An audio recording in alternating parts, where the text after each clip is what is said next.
Hey, thanks for tuning in today. I'm glad you're back here. I have an exciting guest today. Her name is Orly Zeewy, and she is an author and a speaker and an educator. She's a facilitator of light bulb moments. I love that picture, that image, and makes the fuzzy clear. And she helps with businesses with their messaging, so that they can attract the right clients and scale faster. Well, business scaling is definitely something we talk about here. But there is more to Orly's background, which I think is very relevant for you, which is that she has a long background in lecturing and educating in entrepreneurship, comes out of a big family of entrepreneurs and is a daughter of an inventor, so has experienced and seen up close how innovation turns into business and then does or doesn't grow. Leadership today isn't just about scaling. It's about navigating constant uncertainty, market disruptions, and high-pressure decisions. If you're dealing with chaos, bottlenecks, and relentless pressure, welcome to the Business Emergency Room. Welcome. That's the problem, isn't it? It's, an idea is one thing, but the key is, and this is, I actually love this, the difference between an entrepreneur and an inventor. An inventor comes up with a new product or a new idea, but an entrepreneur turns it into a business. And my father was great at coming up with amazing products and very innovative, but the entrepreneurship part was a little bit more problematic, I would say. More challenging, which is true for so many entrepreneurs, right? I mean, it's really hard to scale and to sustain transitions, right? Yeah. Transitions, scaling, making these step changes and the changes and the differences in skill sets that are required, right? And we were talking earlier because sometimes it's not just the scaling because there's a step change needed or a different skill set. Sometimes the world also catches up to you as a business, right? Because you've simply been in business a long time and you have a great story in that space, right? Yeah. So, it's one of my favorite stories of clients that I work with. So I rebranded a summer day camp, and they had been around since the 1950s. I worked with them in the early 2000s. And so they had been at one time the gold standard of summer day camps. But of course, what happened was, as you were saying earlier, the culture changed. Moms were no longer staying at home. We had two parents working. And so they were sending their kids earlier to camp. And so they were sort of at this crossroad of thinking that they needed to build like a mini camp for 4 or 5-year-olds, which, would have cost them like a great deal of money and would not have resulted in the outcome they wanted. Because when I did the pre-work, I did a lot of interviews. I read dozens of letters, and this camp was like really an amazing place. And what I discovered is, that this is really a place. First of all, it's a huge place. They have this huge lake. And so for 30 plus years, they had been messaging only about the lake, like everything, all their messaging, all their materials. Whenever they would do a tour, they talked about the lake. So the first thing I did when we started working together, I had them do an online survey. And this was really great. So one of the questions on the survey was, what's the number one reason you send your children here? And they had something like 100 people responded. So they had really good response rate. And out of the 100 people, guess how many people said the lake? One person said the lake. It turns out that was not why people send their kids there. They send their kids there because their children learn to be independent and self-sufficient, and they learn how to swim. They have an amazing swim program. And then the other piece, which I also thought was so funny, we also asked them, what do you think about the logo? And I remember they'd had the logo for 30 plus years. It had been updated, but it was all around the lake. And when we asked people, what do they think about the logo? People literally said, what logo? So they couldn't see it. They couldn't, it was just like invisible. And so they went from, and at that time, they were having trouble. They still had spots in July. So when I helped them kind of reimagine really who they were about, it turns out that this is the place where small kids do big things.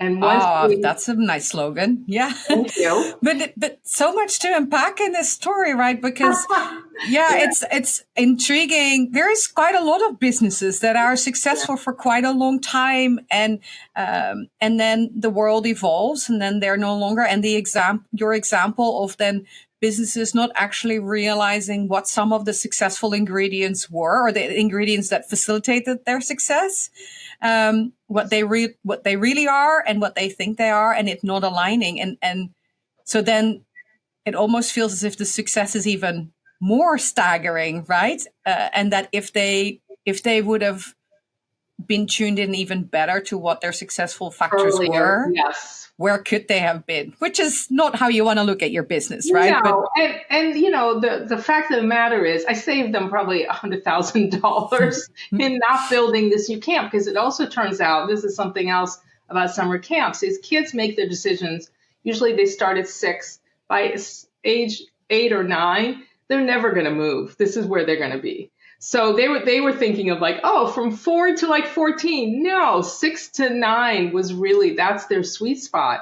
And what was really interesting about it, because families were sending multiple children, the younger child now got to see the older child and aspire to go there, which is so different from just trying to push something through. Like, that is just, it's not going to happen.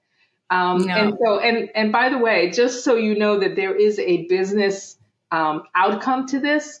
Before the rebrand, they still had spots open in July. After the rebrand, they were booked by March. Oh wow! So yeah, made a big difference. Yeah, and so the moral of the story is that if you enlist the right expert and the right expertise, right, you can climb out of these situations. But two, also, I hear very much the need to take a pause, right? If you're in a panic, so I'm glad they enlisted help, because that's always hurdle number one, right? Admitting that you need help and then finding the right specialist. But then also taking a pause, right? Coming up with a knee-jerk plan is seldom a successful basis for a pivot, right? Well, you know what's interesting about this particular story is they didn't pivot. What they did is they went back to basics. Like, why were they here? And when I said, earlier, I listened literally dozens of letters, and people said this place made me a better person, a better husband, a better employee. I mean, it was amazing. I mean, like, literally tear-jerking. Yeah, the value in all that is immense, no? So when I started focusing, helping them to really think about that, they said, well, every summer camp does it. I said, yes, but every summer camp isn't messaging on that. No. So yeah, actually, great for you. Great for pointing that out, right? That they went back to their current strategy. And I often see that when businesses are trying to make decisions in these situations where things are not working, that the scenarios they put on the table to choose between are all quite drastically different from the current approach. But the current approach or the current state is also a choice you can make, right? So going back to the path you're on and then fixing that one. I'm not saying that if the current path is not working for you, that you continue in the current path with all the same tools. Obviously. But the thing that you really want to think about is that the reality is that you've already got the secret sauce, but so often it gets buried over time, especially long-standing brands. They start to think, oh, that they're doing something wrong. And often, because then the competition happens and they think, oh, I have to do this because the competition is doing this. And the reality is, if you go back to who you are and really own that space, that's what makes you unique in the first place, right? I mean, they do have a huge lake. I don't even know how many acres it is, but the lake wasn't the message wasn't the lake. The message was how children learn to navigate the lake to grow as children and become more self-sufficient and have more self-esteem. Yeah, So, and the lake is yeah. probably the facilitator to the great swimming program, but has no Exactly. identity or personality or Right. And it's just a lake, it's just a lake. So regardless how beautiful it may be. and it is beautiful. Well, that was the other thing, because this place is in this camp is in Northeast Pennsylvania. They were trying to compete with Maine. Okay, let me just, for those of you who don't know this, Maine is literally like the number one vacation land in the country. It is known to be incredibly beautiful. You cannot compete with Maine in that way. Yeah. But Maine wasn't talking about these children, gaining self-assurance and all of that. Yeah. So that was the other thing, is compete where you can compete, but don't compete where you're not competitive. Yeah, I want to go back to the comment you made earlier about looking at what others are doing, because I often talk about the fact that it's not wise to be a copycat. Because you don't know what the drivers are of somebody else's business or where they're trying to go. So following them blindly because they seem to be confident in their path doesn't mean that by you doing the same thing, you will be successful and hence will feel that confidence too, right? But being a smart thief and stealing smart ideas from others or replicating, right? They're not really stealing, but replicating smart things that others do, but translating them to your business and your space, that can be a good strategy, right? And knowing what your competitor does is also relevant in terms of seeing where you fit in and what your niche is and highlighting what sets you apart from the competition, of course. Right? Well, what sets you apart is that's your core value.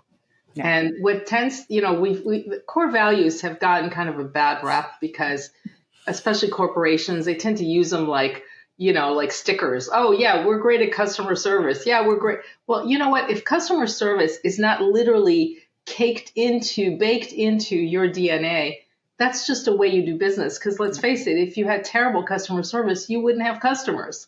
It's like everybody using 50 hashtags, right? Only the first 3 are maybe really pertinent to this specific story or business. They cannot be all equally relevant or important. And the way I like to explain core value, it's the thing that your business would do even if it was illegal to do it. It's not about running your business. It's about who you are at your core, kind of what is driving the business. You can't help it. You can't almost. Yeah. So talking about some of these pivots and changes, do you see, because the example you gave was a business needing to change because the times had changed and it kind of gradually caught up till it got to a point where it's like, if we don't do something now, then we don't have a business. There's also a much faster paced change, right? Or change of a more crisis style nature. So a very sudden legislation or something else that kind of suddenly drives you for the need to change. Do you see a difference in how that goes about or how you would go about it in the way that the changes come about? Or does it matter where what's driving the need to change in how you would go about coming to solutions?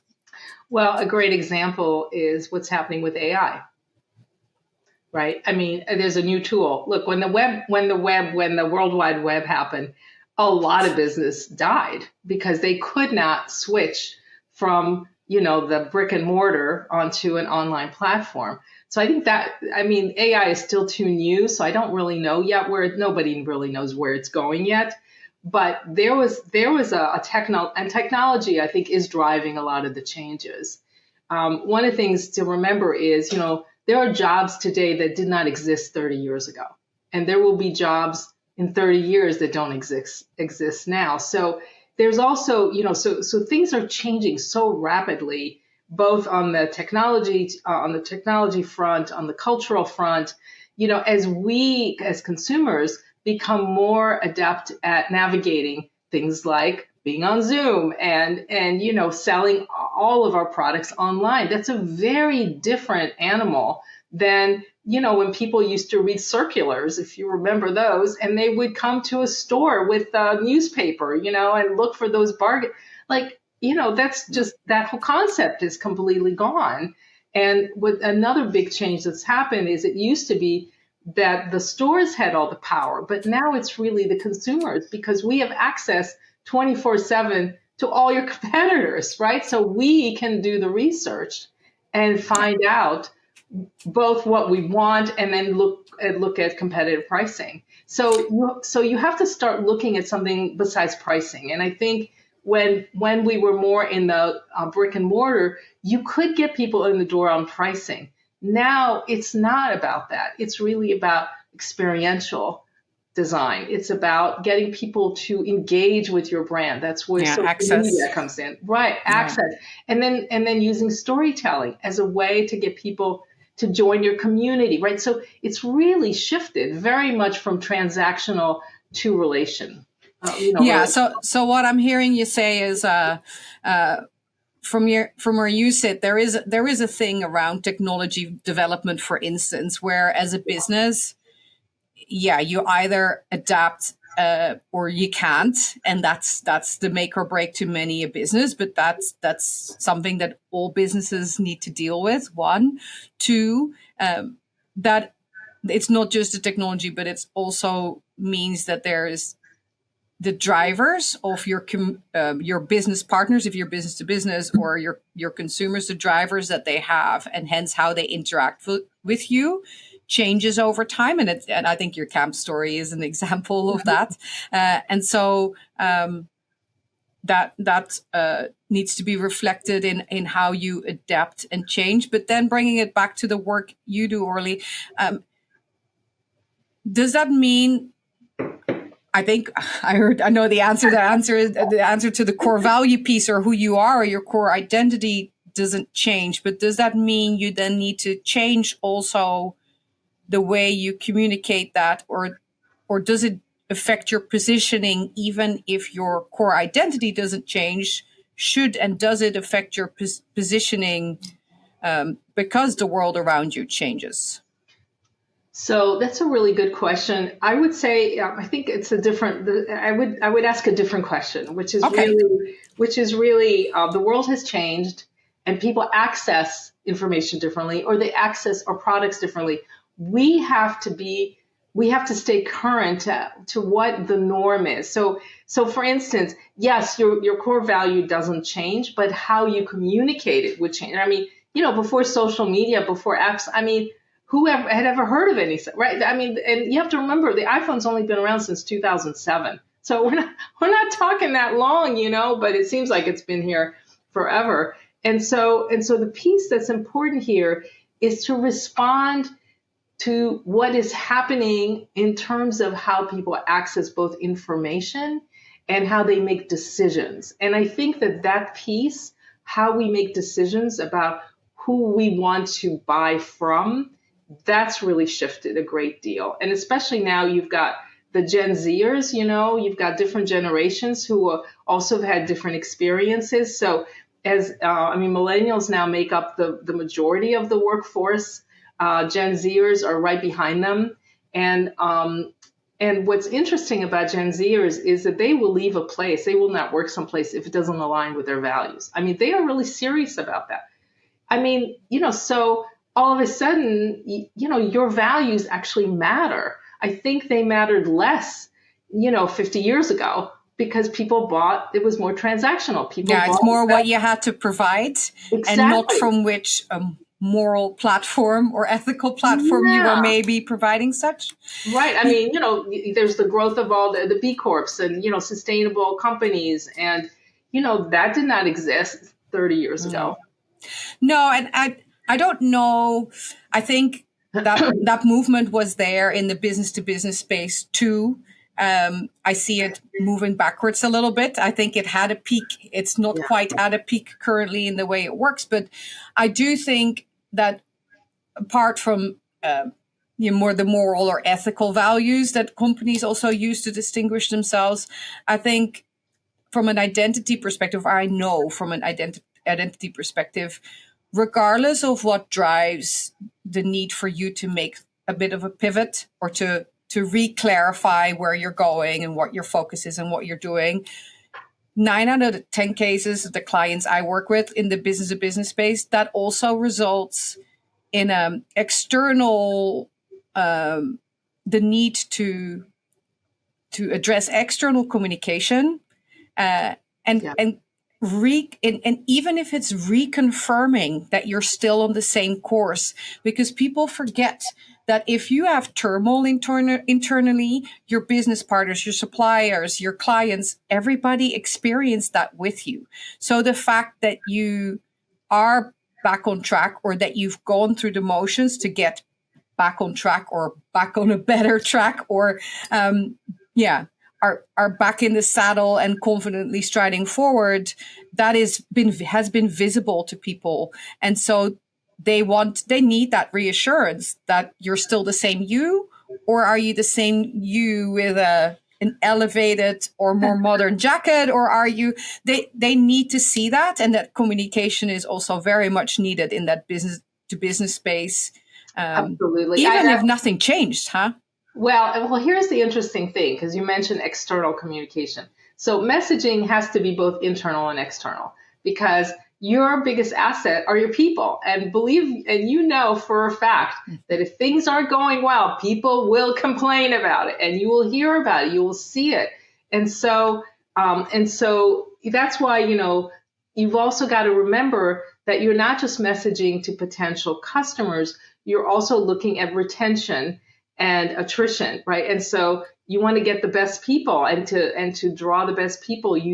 This is what I'm saying, especially this new generation, where they look at what are the working conditions that are like? What, do they have a wellness program? I mean, wellness programs didn't even exist 20 years ago, but now it's a big deal, because it shows that you care about your employees. Well, and the reason your partners or your business environment knows that you are going through turmoil is also your employees, right? Absolutely.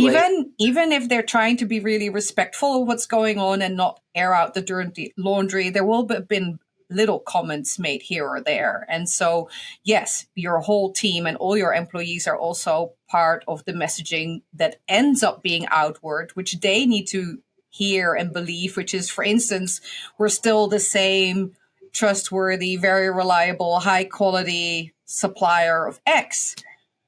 But now with a renewed emphasis on this, or with a extended offering in that space, or taking it into the data management era with some additional tools, or whatever it is that you've decided to do. They are your best messengers too, right? And they need to feel it to be able to work it and deliver against it, and for it to become the image that people see. Well, they're your brand ambassadors, right? Yeah. So, and what happens is, again, back to this new generation, they will leave. In fact, most of them, it's not unheard of. I mean, because I've seen a lot of resumes over the years where they're just there 18 months. 2 years is a long time, because of exactly that. And so having a way to constantly message or constantly communicate to your people the things you're doing that are both staying current to what's happening out there, while at the same time being authentic to their brand. So you don't want to suddenly be, having people rollerblading in the hallways. If, you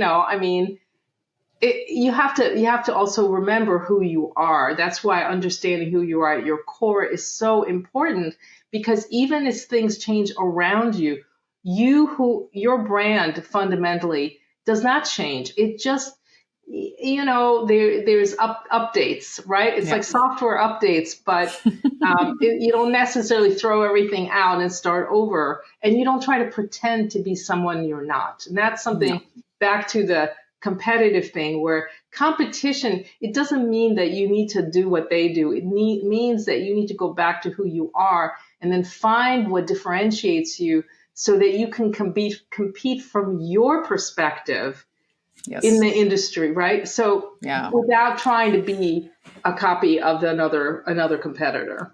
Yeah, and there is also the scenario, but that's a whole other topic, right? Where there's more like a marriage, right? So you're still you, but your business expands so significantly that there's another part being married into it, and then it takes some work to clarify. But part is that the part that's still theirs and how the joint, but that's a whole different subject. So Orly, I always learn from you. But the things that I take away from our conversation are around knowing who you are, but also very much knowing how you are seen, right? How you're being perceived, and really taking the time to get that information. What is it that you're doing for people? And are there actually gaps in your own self-perception versus the feedback from that? So taking the time to actually collect that information, and also taking a pause before you plan a course of correction, because it might not be right that people can, I mean, we can appreciate this. We're all impatient, right? We all want the magic pill. We want to be able to, hit the ground running, 0 to 60, all of that. And the truth is, nobody changes because they want to. They change because they have to. But it's the hope that you've identified the golden bullet solution, and then chasing after that, right? And it's helpful to do a bit more work to figure out what the solution may be, which brings me to you, because we also talked about finding the specialist resource, because they are out there. And so if after hearing you here in this episode today, Orly, people are like, I want to know more about Orly, or I want to connect with her, or maybe work with her, where do they go? Where do they find you? So LinkedIn, there's only one Orly Zeewy on LinkedIn that I'm aware of. So you can find me there, or you can go to my website, zeewybrands.com, and I have a whole section about the different packages and kind of how I work with people. And also it's a place where you can buy my book, because I have my book, Ready Launch Brand, has been out for a few years, and I'm currently working on a second book. Very good. And Zeewy is spelled ZEEWY. Brands, BRA. That's a lot of Scrabble points, really. Too bad that proper names are not admissible in Scrabble. I'm not a fan of games, but suddenly I'm thinking, wow, that's all the high number points. Well, thank you so much, Orly, for joining me today. Thank you for tuning in to the podcast, and I hope to have you back here next week, wherever you are listening. And thank you. Thank you so much for having me. If decision making in your business feels like a never-ending battle, I've got something for you. Join my free live webinar, Decision Making Mechanics to Turn Chaos Around. It happens every third Tuesday at 2 p.m. Central. We'll tackle the real obstacles slowing you down. Register at thechaosgamesconsulting.com.